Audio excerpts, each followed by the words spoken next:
அஸ்ஸலாமு அலைக்கும் வரஹ்மத்துல்லாஹி வபரகாத்துஹு. என் கூட பிறந்த சகோதரன் வந்து அல்லாவுக்கு அதாவது ஹராமான தொழிலை செய்துட்ருக்கான். ஹராம்னா மேலே வந்து ஜின் வர மாதிரியும் அதை கேட்க வரவங்களுக்கு சொல்லி அந்த மாதிரி ஒரு தொழில் செஞ்சிட்ருக்கான். எல்லாம் நம்ம உறவுகளை பேணி நடக்கணும்னு சொல்கிற ஒரு காரணத்தினால அவன் ஹராமான தொழிலை அந்த உணவு வந்து நம்ம சாப்பிடலாமா, அப்படி சாப்பிடாமல் இருக்கும்போது உறவு வந்து முறிக்கப்படுது. அதனால் கேட்குறேன் கேள்வி. என்ன தொழில் செய்கிறாங்க? சரி சரி. ஜின்னு ஏதாவது சொன்னீங்களா? ஜின்னு ஓட்டுறாப்லையா? ஜின்னு இருக்கிற மாதிரியும் அதை நிறைய பேர் வந்து பார்க்குறாங்க கொள்கிறாங்க. எல்லாம் சொன்னால் எடுத்துக்க மாட்டேங்கிறான். மற்றவங்க உடம்புல உள்ளதை ஜின்னு ஓட்டிக்கிட்டு இருக்காரா? ஆமாம். சரி. அதில் வரக்கூடிய வருமானத்தில் சாப்பிட்டுட்டு இருக்கும்போது சரி.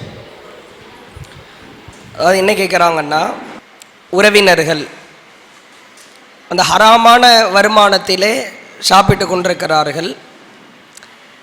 அது மாதிரியான உறவினர்கள் வீடுகளுக்கு சென்றால் நாம் அந்த உணவுகளை சாப்பிட்லாமா? இப்போ அதை சாப்பிடாம விட்டுட்டோம், அவங்க அழைப்பிற்கு நாம் பதிலளிக்கலைன்னா உறவுகள் முறிக்கப்படுகிற நிலையில் இருக்கிறது. அது மாதிரி வீட்டிற்கு அழைப்பு விடுக்கிற பொழுது அவர்கள் தருகிற உணவு பண்டங்களை நாம் உண்ணலாமா அப்படின்னு கேட்குறாங்க. இதில் 2 வகையான அடிப்படைகள் இருக்கிறது.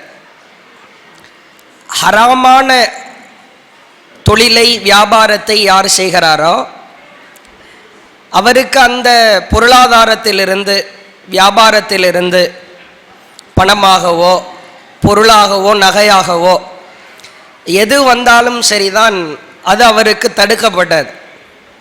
ஹராமான தொழிலை செய்பவர், ஹராமான முறையில் பொருளீட்டுபவர், மார்க்கம் தடுத்த வகையில் தன்னுடைய முதலீட்டையோ வியாபாரத்தையோ அமைத்து கொள்பவர், அதிலிருந்து வருகிற ஒட்டுமொத்த வருமானமும் தடுக்கப்பட்டது.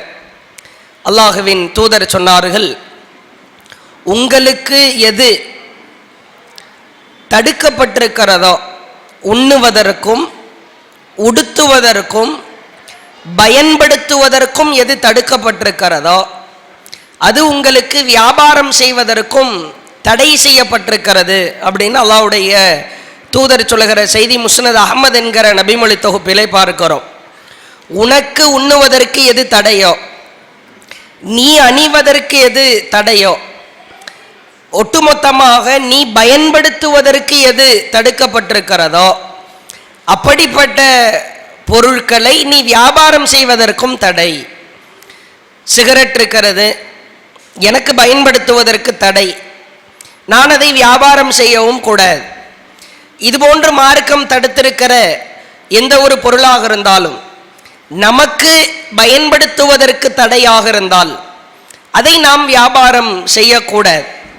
இந்த ஒரு அடிப்படையில் ஹராமான முறையில் வருமானம் ஈட்டுகிற பொருளீட்டுகிற எந்த ஒரு நபராக இருந்தாலும் அவருக்கு அத்தகைய பொருளாதாரம் தடுக்கப்பட்ட பொருளாதாரம் தான். அதன் மூலமாக சாப்பிட்டாலும் சரி, வீடு கட்டினாலும் சரி, அல்லது பெரிய அளவில் பொருளாதாரத்தை சேர்த்து வைத்தாலும் சரி, அது இறைவனின் பார்வையில் அது தடுக்கப்பட்ட பொருளாதாரமாய் பார்க்கப்படுகிறது. சில பேர் இப்படியும் இருக்கிறாங்க, நான் ஜின்னை ஓட்டுகிறேன், பேய்களை விரட்டுறேன், ஜின்னு சூறாவை மனனம் செய்து வைத்திருக்கிற அனைவராலும் ஜின்களை ஒரு கட்டுக்குள் கொண்டு வர முடியும் என்றெல்லாம் பல வகைகளில், மேலப்பாளையம், கடைநல்லூர், காயல்பட்டினம், இது மாதிரி முஸ்லிம்கள் கணிசமாக வாழ்கிற பகுதிகளை பார்த்தால் இன்றளவும் அது மாதிரியான நபர்கள் இருக்கத்தான் செய்கிறார்கள். சமீபத்தில் காயல்பட்டினம் பகுதியில் இது மாதிரியான ஒரு நபர் பெரிய அளவில் ஏமாற்றம் செய்து மக்களை எல்லாம் வழிகெடுத்து அதிகப்படியான பொருளாதாரத்தை சுருட்டியதை சமீபத்தில் சமூக வலைதள செய்தியிலே கண்டோம். இப்போ ஜின்னு ஓட்டுறேன், பேய் ஓட்டுறேன் அப்படின்ற பேரில் எல்லாம் வியாபாரத்தை செய்து மக்களை எல்லாம் நம்பி வழிகெடுத்து அதன் மூலமாக பொருளாதாரம் சம்பாதிக்கிறார்கள். இது மார்க்கத்தின் பெயரால் அப்பட்டமான மார்க்க வழிமுறைகளை மீறுகிற ஒரு காரியம். அல்லாஹ்விற்கும் அவன் தூதருக்கும் அவர்கள் இருவரின் சட்டத்திற்கு எதிராக நடக்கிற ஒரு காரியம்.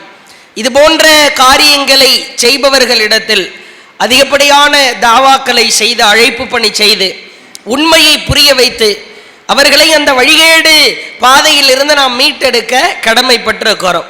அப்ப முதல் அம்சம் என்னவென்றால், இறைவன் தடுத்திருக்கிற ஏமாற்று காரியத்தின் மூலமாகவோ, பிறரின் பொருளாதாரத்தை அபகரித்தோ, அல்லது இஸ்லாத்தின் பெயரால் நம்ப வைத்து ஏமாற்றி ஒரு பொருளாதாரத்தை சம்பாதித்தாலோ, அது அவர்களுக்கு ஒட்டுமொத்தமாய் தடுக்கப்பட்ட பொருளாதாரம். இதில் எந்த விதமான மாற்று கருத்தும் இல்லை. இதுல இரண்டாவது அம்சம் என்னவென்றால், இப்படி ஒருத்தர் ஹராமான முறையில் பொருளாதாரத்தை சம்பாதிக்கிறார், அவர்கள் வீட்டில் ஒரு விருந்து வைக்கிறார், அல்லது உறவுக்காரர் என்கிற அடிப்படையில் நமக்கு அழைப்பு விடுக்கப்படுகிறது, விருந்திற்கோ வேறு ஏதாவது டீ ஸ்நாக்ஸுக்கோ ஒரு அழைப்பு விடுக்கப்பட்டால் அவர்கள் வீடுகளுக்கு சென்று நாம் உண்ணலாமா? பச்சையா தெரியுது, பக்காவா தெரியுது, ஃப்ராடு பண்ணி ஏமாற்றி தான் இந்த பொருளாதாரத்தை சம்பாதிக்கிறார், அல்லாஹ் தடுத்திருக்கிற பொருளாதாரம் தான் என்று மிக தெளிவாய் தெரிகிறது. இது மாதிரியான நபர்கள் நமக்கு அழைப்பு விடுத்தால் அது போன்ற இடங்களுக்கு நாம் சென்று அவர்கள் தருகிற உணவையோ விருந்தையோ ஒரு டீ சம்சாவையோ சாப்பிடலாமா அப்படின்னு கேட்டா, அவர்களுக்கு தடுக்கப்பட்ட பொருளாதாரம் என்பது நம்மளவில் விருந்தாய் மாறிவிட்டால், ஒரு உறவுக்காரர்களுக்கு போடுகிற கொடுக்கிற ஒரு விருந்தளிப்பாக இருந்தால் அது நம்மீது எந்த குற்றத்தையும் ஏற்படுத்தாது என்று மார்க்கம் தெளிவாக பிரகடனப்படுத்துகிறது. ஒருவன் வட்டி வாங்கிதான் உண்ணுகிறான், வட்டி பணத்தில் தான் தன் வாழ்க்கையை கழிக்கிறான், அது ஹராம் தான் தெரிகிறது. அவன் வீட்டுக்கு போற ஒரு ஆரஞ்சு ஜூஸ் தருகிறார், அல்லது ஒரு ஆப்பிள் பழத்தை வெட்டி வைக்கிறார், அல்லது ஒரு பிரியாணியை சமைச்சு தர்றார். அவன் சம்பாதிக்கிறது வட்டி தான், வாங்குவது வட்டி, கொடுப்பது வட்டி. அந்த வட்டி பணத்தின் மூலமாக எனக்கு ஒரு விருந்து தருகிறார். இது தடுக்கப்பட்டதா என்று கேட்டால் நமக்கு இது தடுக்கப்பட்டது கிடையாது, அவனுக்குத்தான் அது ஹராம். மார்க்கம் அதற்கு அனுமதி அளிக்கிறது. அல்லாஹுவின் தூதர் காலத்தில் நபிகளாருக்கு சதக்கா பொருள் என்பது அவர்களுக்கு தடை செய்யப்பட்ட ஒன்று. நபியின் குடும்பத்திற்கு சதக்கா பொருள், தர்ம பொருள், அந்த தர்ம பொருளை அவங்க வாங்கக்கூடாது. அதனால தான் நடந்து போய் கொண்டிருக்கிற பொழுது பேர குழந்தை கீழே கிடக்கிற ஒரு பேரித்தம்பழத்தை எடுத்து உண்ணுகிற வேளையில் கை விரல்களை உள்ளே விட்டு அதை வெளியே துப்பு என்று அல்லாஹுவின் தூதர் கட்டளையிட்டார்கள் என்கிற செய்தி எல்லாம் அறிகிறோம். ரசூலுல்லாஹ் சொல்லிட்டு சொன்னாங்க, இது தர்ம பொருளா இருக்குமோன்ற பயம் எனக்கு இருக்கிறது. அதே மாதிரி அல்லாஹ்வுடைய தூதர் தெருவிலே நடந்து செல்லுகிற பொழுது ஒரு பேரித்தம்பழம் மண்ணால் புரளப்பட்ட நிலையில் இருக்கிறது, அது அப்படி கையில் எடுக்கிறாங்க, அது ஒரு பீஸ் பிக்கிறாங்க, ஒரு துண்டு. இது தர்ம பொருளா இருக்குமோன்ற அச்சம் மட்டும் எனக்கு இல்லாதிருந்தால் நான் இதை சாப்பிட்டிருப்பேன், எனக்கு அவ்வளவு பசிக்கிறது என்று அல்லாஹுவின் தூதர் சொன்னதாக சஹீஹ் புகாரியிலே செய்தியை பார்க்கிறோம். நபிகளாருக்கு யாரேனும் ஒருவர் தர்மமாய் சதக்காவாய் ஒரு பொருளை கொடுத்தால் அது அவர்களுக்கு ஹராம். ஒரு நாள் இரவு ஆயிஷா ரலியல்லாஹு அவர்களின் அடிமை பரீரா என்ற ஒரு பெண் உண்டு.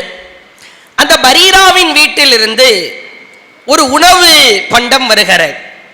ஆயிஷா ரலியல்லாஹு அவங்க அதை வாங்கிட்டாங்க, மறுக்கல. ரசூலுல்லாஹ் வருவதற்கு தாமதமாகிறது, வந்து விட்டார்கள்.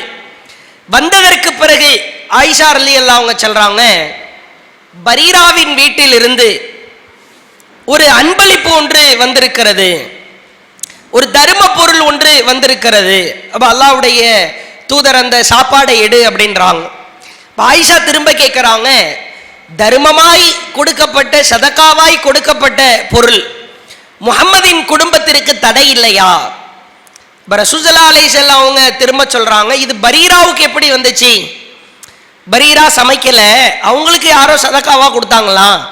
அப்ப அல்லாஹ்வுடைய தூதர் திரும்ப சொல்றாங்க, இது பரீராவுக்கு தான் சதக்கா, எனக்கு வந்ததோ பரீராவின் புறத்தில் இருந்து அன்பளிப்பாய் வந்தது. பரீரா வீட்லையும் சமைக்கல, அவங்களுக்கு யாரோ ஒருத்தர் தர்மம் தான் கொடுத்துருக்கிறாங்க.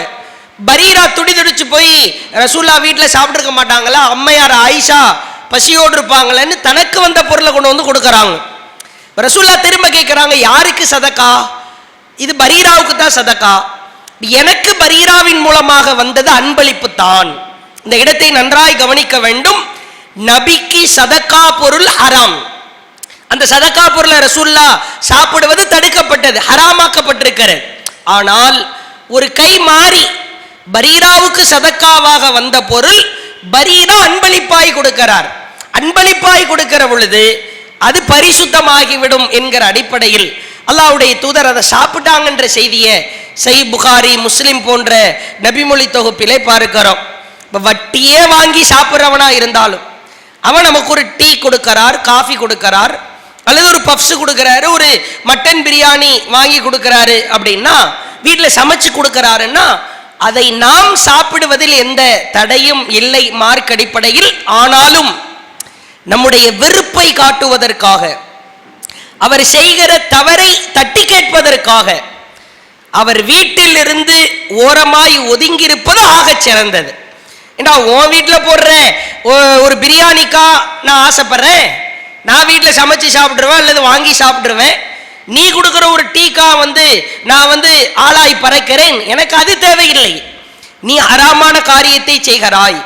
உன் வீட்டில் நான் கை கழுவ மாட்டேன், ஒருவேளை சாப்பாடு கூட சாப்பிட மாட்டேன், எனக்கு அது அனுமதி தான். உனக்கு தான் ஹராம், எனக்கு அனுமதி தான்.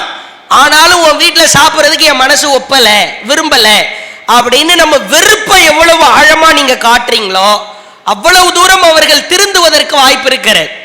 அவன் ஹராமா தான் சாப்பிட்றான், சம்பாதிக்கிறான், அதைத்தான் உண்ணுறான், எனக்கு அது கிஃப்ட் தானே, அன்பளிப்பு தானே, சரி போடுறா ஒரு மந்தி பிரியாணி போடுறா, குடும்பத்தோடு சாப்பிட்டு போயிடுவோம் அப்படின்னு கொஞ்சம் கலகலப்பா அவர்களோடு அந்நூன்யமாக ஆரம்பித்தால் செய்கிற தவறை அவர்கள் திருத்திக் கொள்வதற்கு முன் வர மாட்டார்கள். அனுமதி தான், அனுமதி மறுக்கப்படவில்லை, அது அலோடு தான். அதை சாப்பிட்டா எனக்கு ஹராம் கிடையாது. எவன் சம்பாதிக்கிறானோ அவனுக்கு தான் ஹராம், எனக்கு அது கிஃப்ட், அன்பளிப்பு. ஆனாலும் அந்த ஹராமான காரியத்தை செய்பவர்களின் வீடுகளுக்கு போய் சாப்பிடுவதை விட அதை முற்றும் முழுவதும் வெறுப்பது இஸ்லாத்தின் பார்வையில் ஒரு படித்தரம் உயர்ந்ததாய் இருக்கிறது. அப்ப உயர்ந்த படித்தரத்தை நாம் எடுப்பது சிறந்தது. ஆனால் அவர்கள் கொடுக்கிற விருந்து, டீ, காஃபி, ஸ்நாக்ஸ் இது அனுமதியான்னு கேட்டால் அனுமதி தான், ஆனா வெறுப்பது ஆக சிறந்தது. அந்த கேள்விக்கு பதிலா இதை சொல்லிக் கொள்கிறோம். அடுத்த கேள்வி.